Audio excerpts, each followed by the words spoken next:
തിരുവനന്തപുരം നഗരസഭയുടെ കീഴിലുള്ള പട്ടികജാതി ക്ഷേമ ധനസഹായ പദ്ധതിയിൽ വൻ തട്ടിപ്പ്. വിവാഹ ധനസഹായം നൽകിയതിലും പാർപ്പിട ധനസഹായത്തിലുമാണ് ഈ തട്ടിപ്പ് നടന്നിട്ടുള്ളത്. ജനം ബ്രേക്കിംഗ് വിവരങ്ങളുമായി വി വിനീഷ് ചേരുന്നു. വിനീഷ, തിരുവനന്തപുരം നഗരസഭയുടെ തട്ടിപ്പുകൾ പലതരത്തിൽ പല കാലത്ത് പുറത്തു വന്നുകൊണ്ടിരിക്കുകയാണ്. ഈ 5 വർഷത്തിനിടയിൽ എത്രയോ പദ്ധതികളിലാണ് തട്ടിപ്പ് നടന്നിട്ടുള്ളത്. ഇപ്പോൾ ഏറ്റവും അവസാനം ഉള്ള ചില വിവരങ്ങൾ കൂടി നമ്മൾ പുറത്തുവിടുകയാണല്ലോ. പ്രത്യേകിച്ചും പട്ടികജാതി ക്ഷേമ ധനസഹായത്തിൽ, അതേപോലെ തന്നെ വിവാഹ ധനസഹായത്തിൽ, പാർപ്പിട ധനസഹായത്തിൽ ഏതിലാണ് തട്ടിപ്പില്ലാത്തത് എന്ന് പറയേണ്ടി വരുന്നു. അങ്ങനെയല്ലേ വിനീഷ്?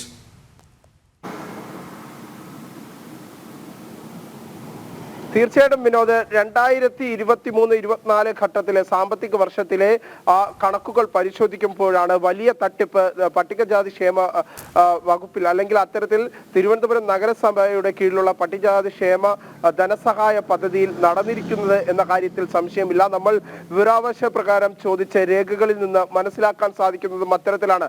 പാവപ്പെട്ട പട്ടികജാതിക്കാരന് ലഭിക്കേണ്ട തുകകൾ തന്നെയാണ് പാർട്ടി സ്വാധീനം കൊണ്ടും രാഷ്ട്രീയ സ്വാധീനം കൊണ്ടും ഇടതുപക്ഷ അനുഭാവികൾക്കായി മാത്രം കുത്തി നിറയ്ക്കുന്ന ഒരു സാഹചര്യം. പ്രത്യേകിച്ച് സർക്കാർ ഉദ്യോഗസ്ഥർ ഉൾപ്പെടെയുള്ളവർക്ക് വീട് വയ്ക്കാനായി അത്തരത്തിൽ വീടിന്റെ പാർപ്പിട നവീകരണ പദ്ധതിക്കായി പണം നൽകാൻ പാടില്ല. സർവീസ് പെൻഷൻ വാങ്ങുന്നവർ പാർപ്പിട നവീകരണത്തിന് പണം വാങ്ങുന്നു. ഒപ്പം തന്നെ 60 ചതുരശ്ര മീറ്ററിന് പുറത്തുള്ള ആൾക്കാർക്ക് ഒരു കാരണവശാലും ഈ ഒരു പാർപ്പിട നവീകരണ പദ്ധതിയിൽ പണം നൽകാൻ പാടില്ല. ഈ നിബന്ധനകളെല്ലാം അട്ടിമറിച്ചുകൊണ്ടാണ് പട്ടികജാതി ക്ഷേമ ധനസഹായം ഇവർക്കൊക്കെ നൽകിയിരിക്കുന്നത്. ഇതിനു പിന്നിൽ ഈ രേഖകൾ സമർപ്പിക്കുമ്പോൾ വലിയ അട്ടിമറി നടക്കുന്നു എന്ന് തന്നെയാണ് നമുക്ക് മനസ്സിലാക്കാൻ സാധിക്കുന്നത്. എന്തായിരുന്നാലും വലിയ വിമർശനങ്ങൾ തന്നെയാണ് ഈ വിഷയത്തിൽ ഉയർന്നത്. ഒപ്പം തന്നെ നമുക്ക് മറ്റൊരു രേഖ നമ്മൾ പരിശോധിക്കുമ്പോൾ ഒരു വിവാഹ ധനസഹായം നൽകിയതാണ്.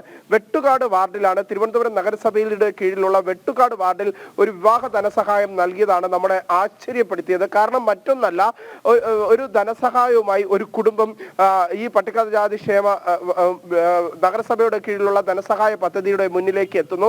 2 ലക്ഷം രൂപയാണ് ഈ കുടുംബത്തിന് പണം അനുവദിക്കുന്നത്. 2 ലക്ഷം രൂപ പണം അനുവദിക്കുന്നത് ഏറ്റവും പാവപ്പെട്ടവന് അവന്റെ മകനെ അല്ലെങ്കിൽ അവരുടെ മകളെ കല്യാണം കഴിച്ച് അയക്കാൻ സാമ്പത്തിക സ്ഥിതി ഇല്ലാത്ത ഒരു കുടുംബത്തിനാണ് പട്ടികജാതി ക്ഷേമ വികസന പദ്ധതിയുടെ ഭാഗമായി നഗരസഭയുടെ കീഴിലുള്ള പട്ടികജാതി ക്ഷേമ ധനസഹായം നൽകുന്നത്.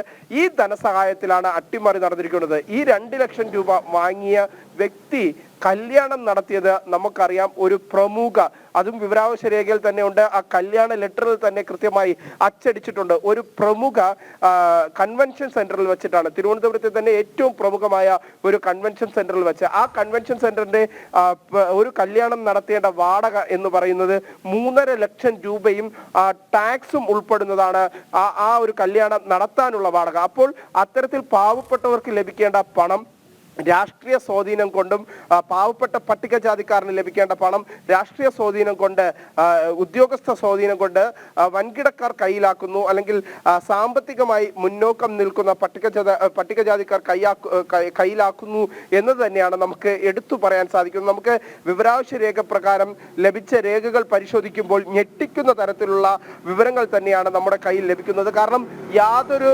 മാനദണ്ഡങ്ങളും പാലിക്കാതെ, യാതൊരു പരിശോധനകളും ഇല്ലാതെ പട്ടികജാതി ക്ഷേമ ധനസഹായ പദ്ധതിയിൽ അപേക്ഷ നൽകുന്ന CPM അനുകൂല പ്രവർത്തകർക്കും CPM അനുഭാവികൾക്കുമാണ് ഇത്തരത്തിൽ പണം തിരുവനന്തപുരം നഗരസഭയുടെ കീഴിൽ നൽകിക്കൊണ്ടിരിക്കുന്നത് എന്നതാണ് ഏറ്റവും പ്രധാനപ്പെട്ട കാര്യം. നമുക്ക് വിവാഹ ധനസഹായം നൽകിയതിലെ വിവരാവകാശ രേഖ, അത്തരത്തിൽ നമ്മൾ വിവരാവകാശ രേഖ നൽകണമെന്നാവശ്യപ്പെട്ട് നൽകിയ അപേക്ഷയിലാണ് അത്തരം വിവരങ്ങൾ നമുക്ക് ലഭിക്കുന്നത്. തുടർന്ന് മറ്റു ഈ ഒരു ഭവന നിർമ്മാണ അല്ലെങ്കിൽ ഭവന പുനരുദ്ധാരണ അല്ലെങ്കിൽ ഭവനത്തിന്റെ മെയിൻ്റനൻസ്, പാർപ്പിട മെയിൻ്റനൻസുമായി ബന്ധപ്പെട്ട ആ ഒരു പ്രോജക്റ്റിലും വലിയ രീതിയിലുള്ള തട്ടിപ്പാണ്.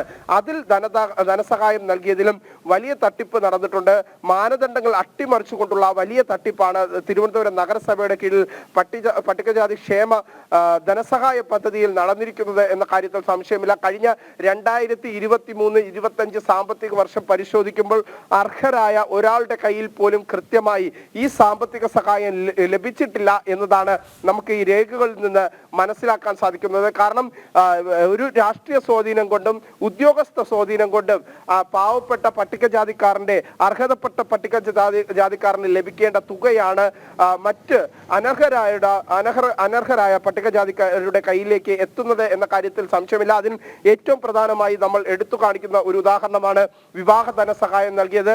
ആ വിവാഹ ധനസഹായം നൽകിയ 2 ലക്ഷം രൂപ വിവാഹ ധനസഹായം നൽകിയ വ്യക്തി അല്ലെങ്കിൽ കൈപ്പറ്റിയ വ്യക്തി അവരുടെ മകളുടെ കല്യാണം നടത്തിയതാകട്ടെ തിരുവനന്തപുരത്തെ ഒരു പ്രമുഖ കൺവെൻഷൻ സെന്ററിൽ വെച്ചാണ്. ആ കൺവെൻഷൻ സെന്ററിന്റെ തുക അടക്കം ഒരു ദിവസത്തെ കല്യാണം നടത്താൻ ആ കൺവെൻഷൻ സെന്ററിന് ലഭിക്കുന്നത് നൽകേണ്ടത് 3.5 ലക്ഷം രൂപയും ടാക്സുമാണ്.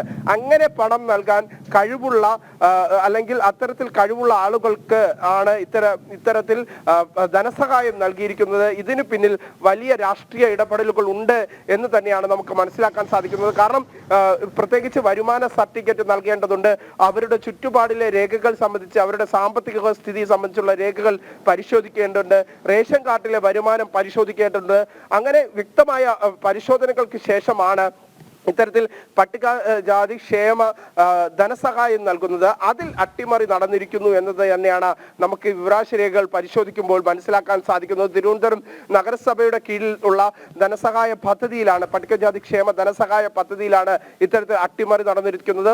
ഒപ്പം തന്നെ പാർപ്പിട പുനരുദ്ധാരണ ധനസഹായ പദ്ധതിയിലും ഇത്തരത്തിലുള്ള അട്ടിമറി നടന്നിരിക്കുന്നു. അതിന്റെ രേഖകളാണ് ഇപ്പോൾ ജനം TV പുറത്തുവിട്ടിരിക്കുന്നത്.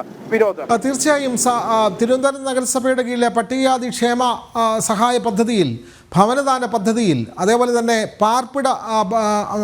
വിവാഹ ധനസഹായ പദ്ധതിയിലെല്ലാം വലിയ തട്ടിപ്പ് അതിൻ്റെ രേഖകൾ പുറത്തു വരുന്നു. സ്വാഭാവികമായും ഇത്തരം തട്ടിപ്പുകൾ പുറത്തു വരുമ്പോൾ ഇത് അന്വേഷണ വിധേയമാകേണ്ടതല്ലേ? അങ്ങനെ വരുമ്പോൾ ഇത് ആരാണ് സ്വയം കേസ് ഏറ്റെടുക്കുകയോ അല്ലെങ്കിൽ പരാതിക്കാർ രേഖാമൂലം പരാതി നൽകിയാൽ മാത്രമേ ഇത്തരം നടപടികളിൽ കേസിൻ്റെ നടപടികൾ മുന്നോട്ട് പോകുകയുള്ളൂ? എന്താണ് അത്തരം സാങ്കേതിക പ്രശ്നങ്ങൾ വിനീഷ്?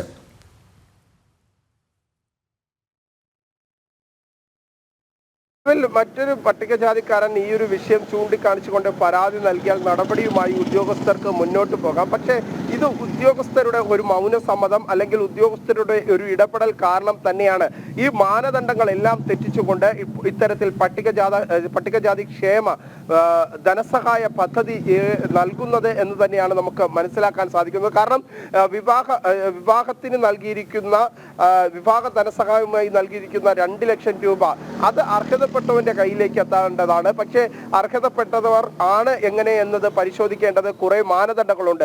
ഈ മാനദണ്ഡങ്ങളെല്ലാം തന്നെ അട്ടിമറിച്ചുകൊണ്ട്, മാനദണ്ഡങ്ങൾ ഒന്നും തന്നെ വകവയ്ക്കാതെയുള്ള ഉദ്യോഗസ്ഥ രാഷ്ട്രീയ ബന്ധം കൊണ്ട് അർഹതപ്പെടാത്ത പട്ടികജാതിക്കാരന്റെ കയ്യിലേക്ക് ഈ പണം എത്തുന്നു എന്നതാണ് നമുക്ക് മനസ്സിലാക്കാൻ സാധിക്കുന്നത്. കാരണം ഈ പണം പ്രത്യേകിച്ച് ധനസഹായം, വിവാഹ ധനസഹായം നൽകിയതിനു ശേഷം ആ ധനസഹായത്തിന് നൽകുന്ന കല്യാണ ലെറ്റർ ആ ഓഫീസിലേക്ക് നൽകേണ്ടതുണ്ട്. പ്രത്യേകിച്ച് എവിടെ വെച്ച് കല്യാണം നടത്തുന്നു എന്ന് ഉദ്യോഗസ്ഥർക്ക് കാണുമ്പോൾ തന്നെ അവരുടെ സാമ്പത്തിക സ്ഥിതി എന്താണെന്ന് മനസ്സിലാക്കാൻ സാധിക്കും. അല്ലെങ്കിൽ പ്രത്യേകിച്ച് വരുമാന സർട്ടിഫിക്കറ്റ് ലഭിക്കുന്ന സമയത്ത് തന്നെ അവരുടെ വരുമാനം എത്രയാണ്, ഒരുപക്ഷെ വില്ലേജ് ഓഫീസറെ സ്വാധീനം ചെലുത്തിക്കൊണ്ടായിരിക്കും വരുമാനം കുറച്ചു കാണിച്ചത്. അങ്ങനെയാണെങ്കിൽ പോലും ഈ ഒരു അപേക്ഷ കോർപ്പറേഷനിലെ പട്ടികജാതി ക്ഷേമ ധനവിഭാഗത്തിന്റെ അടുത്തേക്ക് എത്തുമ്പോൾ ധനവിഭാഗം നടത്തേണ്ട പരിശോധന എന്ന് പറയുന്നത് ഏറ്റവും പ്രധാനപ്പെട്ടത് എന്ന് നമുക്ക് പറയാൻ സാധിക്കുന്നത്. ആ കല്യാണ ലെറ്റർ കാണുമ്പോൾ തന്നെ മനസ്സിലാകും അവർ കല്യാണം നടത്താൻ പോകുന്നത് എവിടെ വെച്ചാണ്. തിരുവനന്തപുരത്തെ പ്രമുഖ ഒരു കൺവെൻഷൻ സെന്ററിലാണ്. സാമാന്യ ബോധ്യമുള്ള ഒരു ഉദ്യോഗസ്ഥന്, ഏതൊരു ഉദ്യോഗസ്ഥനും മനസ്സിലാക്കാൻ സാധിക്കും ആ കൺവെൻഷൻ സെന്ററിന്റെ വാടക എന്താണ്, ആ വാടക ഏതൊക്കെ അടിസ്ഥാനത്തിലാണ് എന്ന് സംബന്ധിച്ചുള്ള പരിശോധനകൾ നടത്തുമ്പോൾ തന്നെ അവർ അനർഹരാണ് എന്ന് ഉദ്യോഗസ്ഥർക്ക് മനസ്സിലാക്കാൻ സാധിക്കും. പക്ഷെ ഇതെല്ലാം അട്ടിമറിക്കുന്നു എന്നതാണ് പ്രധാനപ്പെട്ട. തിരുവനന്തപുരം നഗരസഭയിലെ പട്ടികജാതി ക്ഷേമ വകുപ്പിലാണ് വലിയ തട്ടിപ്പ് നടക്കുന്നത്. അതുകൂടാതെ വിവാഹ ധനസഹായ പദ്ധതി, ഭവനദാന പദ്ധതി എന്നിവയിലെല്ലാം അടിമുടി അഴിമതിയാണ് നടന്നിട്ടുള്ളത്. ഇതിൻ്റെ രേഖകളാണ് ഇപ്പോൾ ജനം TV പുറത്തുവിട്ടത്. ഈ വാർത്തകൾ നൽകുകയായിരുന്നു തിരുവനന്തപുരത്ത് നിന്നും വിനീഷ്.